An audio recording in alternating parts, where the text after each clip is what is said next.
দার্জিলিং থেকে 11 কিলোমিটার দূরে অবস্থিত ছোট রঙ্গিন নদীর পাশে অবস্থিত একটি ছোট্ট গ্রাম দার্জিলিংয়ের অবিট বিজনবাড়ি। এবারে চলে গেছিলাম সেখানে, আর গিয়ে যে হোমস্টেটায় আমরা ছিলাম সেটার নাম মণিধারা হোমস্টে।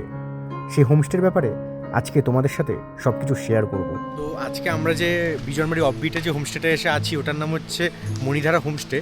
তো হোমস্টেটা প্রথম একটা গ্লেন্স দেখে আমার তো খুব দারুণ লেগেছে, মানে ভেতরে যে কাজকর্ম থেকে আরম্ভ করে সৌন্দর্যটা আমি তোমাদের সাথে শেয়ার করছি, তোমরা একবার দেখো।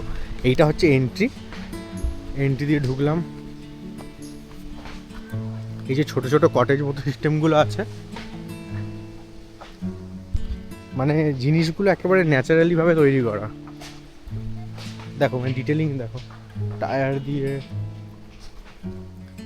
রাত্রেবেলা আই থিঙ্ক আরও জিনিসটা বেশি সুন্দর লাগবে। এটা হচ্ছে আমাদের কটেজটা, ভেতরের রুমটা কেমন আমি তোমাদেরকে পরে দেখাবো। তার আগে তোমাদেরকে এই সাইডটা পুরো দেখাই। এই দেখো সব কিছু টায়ার দিয়ে, সাইকেল দিয়ে, বাচ্চার কত সুন্দর করে সাজানো। এখানে একটা ফায়ার ক্যাম্পের মতো জায়গা আছে, আর মাঝখান দিয়ে একটা ব্রিজ মতো আছে, ব্রিজের ওদিক দিয়ে যাওয়া যায়। ওই দিকটা আমি পরে তোমাদের দেখাচ্ছি। এরকম সব ছোটো ছোটো কটেজগুলো আছে।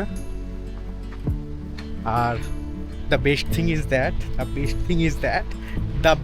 ইজ দ্যাট একেবারে যেই জন্যই হোমস্টে আমরা চুজ করেছি, পাশেই বয়ে যাচ্ছে ছোট রঙ্গিত নদী। দেখো জলের আওয়াজটা শুনতে পাচ্ছ তোমরা? এর পাশে এরকম আরও হোমস্টে আছে, ওদিকে বসে আরও অনেকে আড্ডা মারছে, খাওয়া দাওয়া করছে। এদিকে মানে একটা বাড়ির মতোই হোমস্টে। এখানে দেখো, এখানে কাজকর্মও করছে। হ্যাঁ, এইখান দিয়ে সিঁড়ি মতো করা আছে, সিঁড়ি দিয়ে নামলে সাইডেই হচ্ছে এরকম নদী। আমরা বিকেলবেলায় এসে বসবো। আর this is the main thing, এইটার জন্যই আমরা এই হোমস্টেটা চুজ করেছি। আমাদের এই হোমস্টের পাশ দিয়ে এরকম বয়ে যাচ্ছে ছোট রঙ্গিন নদী। ভিউটা কত সুন্দর না? এই যে নদীটা বয়ে যাচ্ছে, আর এদিকেই হচ্ছে আমাদের হোমস্টে। এই দিকটায় আমাদের রুম টুম যেগুলো তোমাদের দেখালাম সব আছে। দেখো একটা ন্যাচারাল কাঠ দিয়ে কত সুন্দর কাঠের কাজ করে রেখেছে। এখানে ছোটো লেক মতো ছিল, এখন জল নেই। বসার জায়গা, রুমগুলো সব আছে। মানে এই হোমস্টে যে জিনিসটা সব থেকে ভালো হচ্ছে, কোনো ফ্যান্সি কিছু না, সব নর্মাল ঘরের ব্যবহৃত জিনিস দিয়ে তৈরি। টায়ার দিয়ে, বাচ্চার খেলে ফেলে দেওয়া সাইকেল, স্টিংয়ের বোতল, এদিকে হচ্ছে চায়ের মাগ, জুতোর মধ্যে ফুল গাছ। মানে এই যে কৃত্রিম জিনিসটার থেকে এই যে ন্যাচারালি তৈরি জিনিসটা বেশি সুন্দর।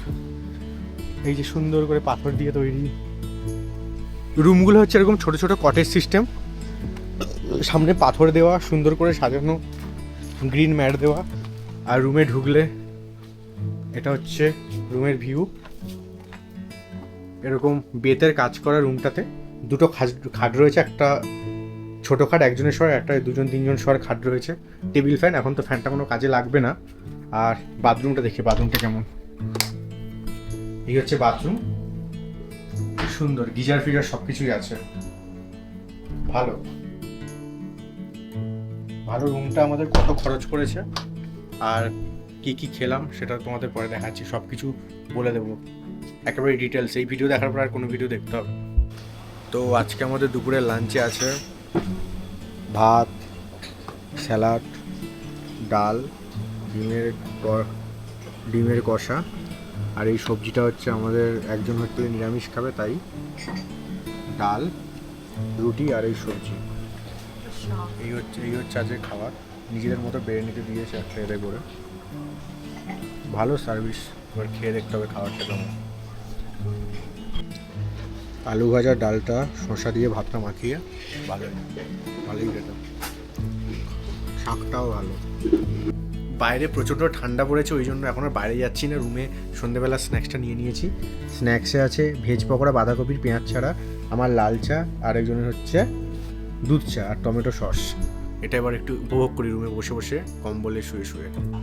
আজকে ভেজে আছে রুটি, পনির, ডাল, আলু ফুলকপির তরকারি, আমারও সেম। আর সাথে মনে হয় চিকেন আসবে, দেখি। আর এই যে চিকেন চলে এসেছে। এটা এখন সময় 9:15, আর চা নিয়ে নিয়েছি সাথে।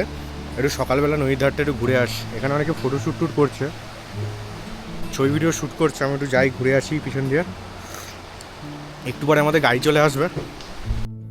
লুচি আলুর তরকারি আর এগ অমলেট দিয়ে আমাদের ব্রেকফাস্ট কমপ্লিট করে আমরা সেখান থেকে চেক আউট করে রওনা দিলাম